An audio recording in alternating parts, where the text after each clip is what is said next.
खुलुमबाय लोगोफोर, नोंथांमोनखौ डियार ब्रह्म चेनेलाव आरो फिन खेबसेबाव बयखौबो बरायनाय बावहरबाय। आं दिनै नोंथांमोननि सिगाङाव आरोबाव माखासे खौरां लानानै फैबावलायबाय। आसा खालामो नोंथांमोनहा खौरांखौ नायनानै मोजां मोनगोन। आरो नोंथांमोनहा बेबादिनो सानफ्रोमबोनि गोदान खौरांनि आपडेट मोनबाय थानो थाखाय चेनेलखौ साबस्क्राइब खालामनानै लादो आरो खौरांखौ मोजां मोनोब्ला अन्नानै लाइक, शेयार आरो कमेन्टबो खालामनानै होलांब्लानो जाबाय।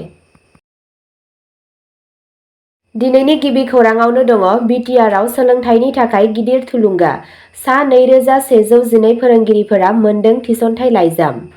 Hornbill chief executive member Shri Pramod Boro Bodoland territorial reason बिटिआरआव समग्र शिक्षा अभियाननि सिङाव एलपि आरो इउपि गुदि फरायसालिफोरनि 9112 कन्ट्रेक्चुएल आरो स्टेटफुल फोरोंगिरिफोरनो थिसनथाइ बिलाइ रानदों। बे आगाननि थांखिया फोरोंगिरिफोरनि जौगानायखौ रोखा खालामनाय आरो ओनसोलाव सोलोंथाइनि थासारिखौ बांहोनाय। मुलाम्फा मोनग्राफोरा जादों सेथियाव 1734 लवार गुदि एलपि फरायसालि टिचार्स, नैथियाव दं 378 गोजौ गुदि इउपि फरायसालिनि टिचार्स, थामथियाव दङ क'क्राझार, चिरां, बाक्सा आरो उदालगुरि डिस्ट्रिक्ट। क'क्राझारनि बड'फा कालचारेल कमप्लेक्सआव खुंजानाय बे हाबाफारियाव मानगोनां मावफुं सोद्रोमा, बिधान सभानि सोद्रोमा एमसिएलए, फोरोंगिरिफोर आरो बिटिआरनि गुबुन मुंदांखा सुबुंफोरजों लोगोसे मानगोनां सुबुंफोरा बाहागो लादोंमोन। बे हाबाफारिया समग्र शिक्षा अभियाननि बाहागो, जाय मुं थिसननाय आरो सोलोंथाइनि फिथायफोरनि बेलायाव फरायसालिनि सोलोंथाइनि आबुं जौगानायनि थाखाय साननाय मोनसे हाबाफारि। बे जौगानायजों बिटिआरआ गावनि सोलोंथाइगिरिफोरखौ गोहो होनाय आरो गावनि फरायसाफोरनि इयुनखौ महर होनायाव मोनसे मख'जाथाव आगान लायो होनना खौराङाव मिथिनो मोननाय जादों।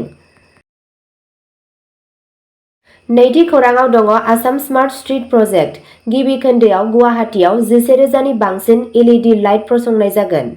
आसाम सरकारा 9 अक्ट'बराव गुवाहाटीआव मिरुआरि सामलायनाय आरो नायदिंनाय खान्थि (CCMS) जों स्मार्ट स्ट्रीट लाइटिं प्रजेक्ट जागायगोन। गिबि मन्थ्रि हिमन्त बिश्व शर्माया गुवाहाटी नोगोर निगमनि मेयर मृगेन सरानीआव गुवाहाटीनि सासलनि नन्दि मिकिर गुदि फरायसालियाव सोरां बिथांखिनि गिबि खोन्दोखौ बेखेवगोन। गिबि खोन्दोआव 11,000 नि बांसिन गोहो गोनां एलइडि स्ट्रीट लाइटफोरखौ फज'नाय जागोन। गासै 83.96 कौटि रां बाहायनानै जागायजेननाय बे मावथांखिनि थांखिया मोनसे रैखाथि गोनां स्मार्टसिन आरो बांसिन जोरनो हानाय लामानि सोरांखान्थि होनाय होनना खौराङाव मिथिनो मोननाय जादों। रिपर्टनि बायदिब्ला स्मार्ट स्ट्रीट लाइटिं मावथांखिनि गाहाय बाथ्राफोरा जाबाय सेथियाव दं गं 20,667 नि गेजेराव 11,000 निबो बांसिन गोहो गोनां एलइडि स्मार्ट स्ट्रीट लाइटफोरखौ फसंनाय जागोन। नैथियाव दङ 10,000 लाइटफोरा सिगांनिफ्रायनो 944 लामाफोरखौ सोरां खालामगासिनो दं। थामथियाव दं क्लाउड बेस्ड मेनेजमेन्ट सिस्टेमनि गेजेरजों अन-अफ डिम फांसनेलिटिनि थाखाय हानजा सामलायनाय आखुथाय। ब्रैथियाव दङ रिमट मनिटरिं कन्ट्रल आरो डमिंनि थाखाय वेब बिथा (CCMS). बाथियाव दङ हरनि गेजेरनि उनाव गावनो गाव मोले खालामनायनि गेजेरजों गोहो आरो खरसा बासायनाय। थामथि खौराङाव दङ गुवाहाटी फुजा पेन्डेलाव मोब्लिबारि जाब्रबथायाव अर खामदों, सासे जोखोम। बुधबारनि फुङाव गुवाहाटीनि निउ कल'नि सर्वजनिन दुर्गा फुजा पेन्डेलाव मोनसे दुखुनांथाव जाथाय जादोंमोन, जेराव मोब्लिब जाब्रबथायनि उनाव सासे इलेक्ट्रिशियानआ गोब्राबै जोखोम जादोंमोन। बे जाब्रबथाया महाषष्ठीआव मोदाइजोखौ फज'नायनि एसे सिगां जादोंमोन, जेराव मोनसे गोजौ भल्टेज तार दंमोन, जायनि जाहोनाव अर नांदोंमोन जाय पेन्डेलखौ साग्लोबदोंमोन।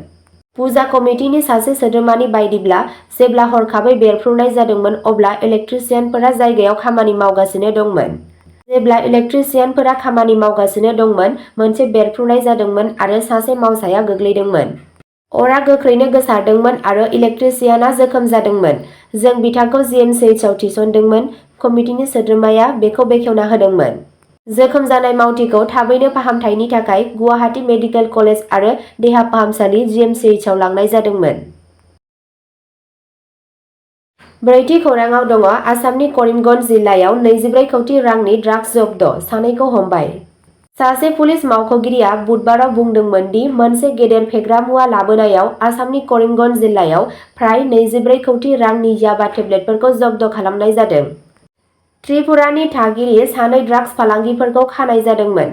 करिमगन्जनि पुलिस सामलायगिरि पार्थ प्रतिम दासआ बुंदोंमोन दि मोनसे स्रोत सुलुंनि बिथाजों सं दाननानै रैखाथि हान्जाया त्रिपुरा सिमायाव थानाय सुरैबारि चेक पस्टआव गंसे ट्राकखौ होबथायो।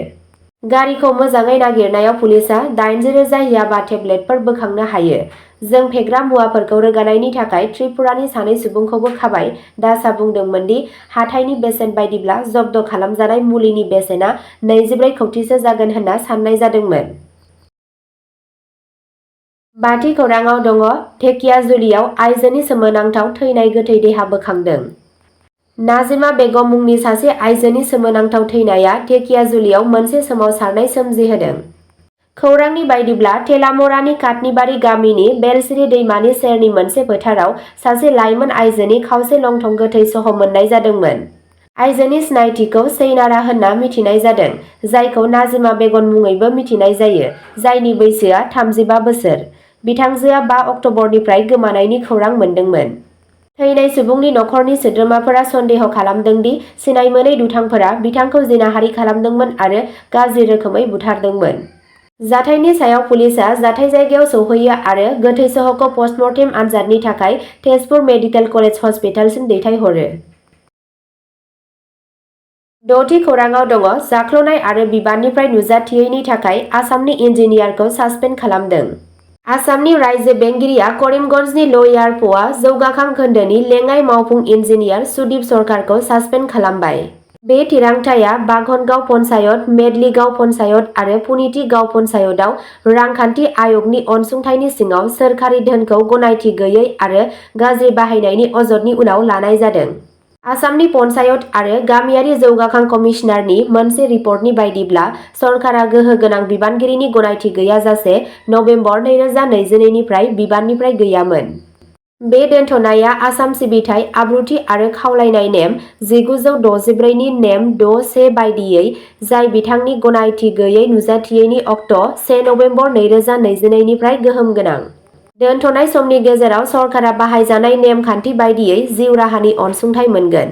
बिथाङा गाहाय मावख'आवबो थानो गोनां जायो आरो गोहोगोरा बिबानगिरिनि सिगांनि गनायथि गैयाजासे ओंखारनो हाया होनना सुलुंनिफ्राय मिथिनो मोननाय जादों। अब्ला दिनैनि खौराङा एसेनोसै। जाय बिथांमोनहा सानसेनि फानजामुथिखौ नायनानै मोजां मोनो, स्क्रिनाव होनाय चेनेल बड' इनफ' पइन्टआव थांनानै नायहैनो हागोन। चेनेलनि लिंकखौ डेस्क्रिप्शनाव होनाय जादों।